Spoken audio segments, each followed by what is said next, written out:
नमस्कार। Rachna Bhatnagar gem stones and crystal में आप सभी का मैं स्वागत करती हूँ।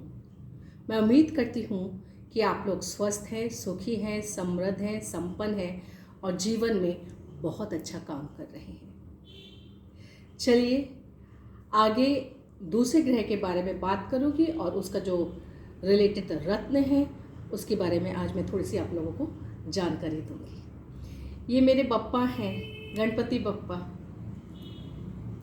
चलिए तो दूसरा ग्रह जो है वो हमारा चंद्रमा है और उससे रिलेटेड जो रत्न है वो है मोती, जिसको अंग्रेजी में हम लोग पर्ल कहते हैं। अब ये जो मोती है वो किस किस रंग में हमको उपलब्ध हो जाता है? मेनली तो सफ़ेद रंग में होता है और लाल रंग में होता है। अब हमको किस तरीके का जो मोती है वो हमको अपने फिंगर में पहनना चाहिए, कौन सा पहनना चाहिए, ठीक है। तो वो होता है हमारा गोल जो होता है पर्ल, वो हमारे लिए बहुत ही फ़ायदेमंद होता है। अगर कोई आपको समतल बिल्कुल फ्लैट अगर आपको कोई मोती देने की कोशिश करे तो शायद प्लीज़ आप उसको अवॉइड कर दीजिएगा, क्योंकि वो इतना अच्छा बॉडी में टच करके आपको वो रिजल्ट्स नहीं देगा। अब बात आती है कि हम इसको क्यों पहने। जैसे मैंने प्रीवियस वाले रूबी के अंदर बताया था कि जो ग्रह की जो तीव्रता होती है उसको बैलेंस करने के लिए, उसकी जो हानिकारक जो वेव लेंथ होती है उसको बैलेंस करने के लिए, हमारे लिए अच्छे रिजल्ट्स देने की वजह से हम इन सबको धारण करते हैं, ठीक है। तो अब बात आती है कि हम किन किन चीज़ों से मुक्त हो सकते अगर हम मोती को धारण करें। तो पहली चीज़ तो ये है कि ये हमारे मानसिक शांति के लिए बहुत ही अच्छा होता है। जिसको मानसिक तनाव रहता है या किसी को बहुत ज़्यादा गुस्सा आता है तो उसके लिए बहुत ही ज़रूरी है, बहुत ही आवश्यक है कि वो पर्ल को यानी कि मोती को धारण करें। मोती समझ में ही आ रहा है, उसका जो हम देखेंगे, उसका जो हम उसको देखने के साथ ही हमको बहुत अच्छी फीलिंग आती है कि कितना खूबसूरत है और कितना शांति हमको प्रदान कर रहा है। मानसिक अशांति से हमको रिलीफ देता है। इसके अलावा अगर आप को कोई लंग्स की प्रॉब्लम है, फेफड़ों की प्रॉब्लम है, तो उससे भी हमको ये उसमें से हमको निकालता है।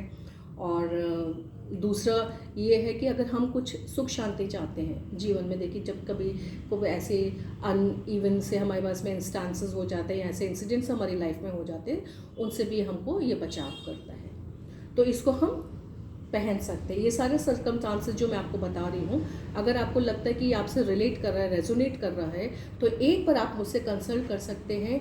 क्योंकि कई बार ऐसा होता है, जैसे मैंने पिछले बार भी बताया था, कुछ डेट्स होती है पर्टिकुलर्स, उनमें इनको नहीं पहनना चाहिए, ठीक है। तो आज मैं इतना सही आपको बताऊंगी। अगले एपिसोड के अंदर आपको बताऊंगी कि किस किस डेट वालों को इस मोती को धारण नहीं करना चाहिए, यानी कि पहनना नहीं चाहिए। तो मैं उम्मीद करती हूँ कि ये छोटी सी इन्फॉर्मेशन मोती से रिलेटेड आप लोगों को बहुत पसंद आई होगी।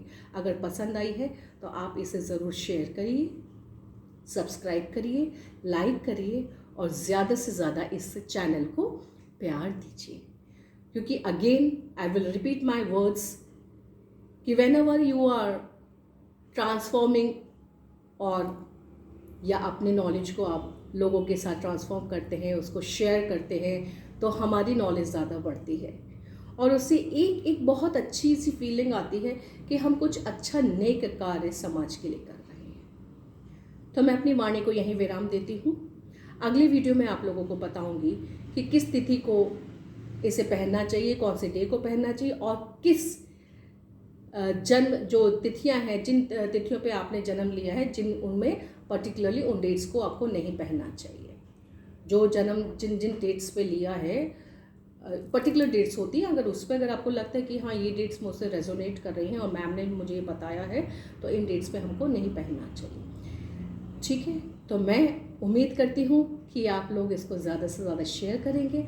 तब तक के लिए धन्यवाद, धन्यवाद, धन्यवाद। Thank you so much.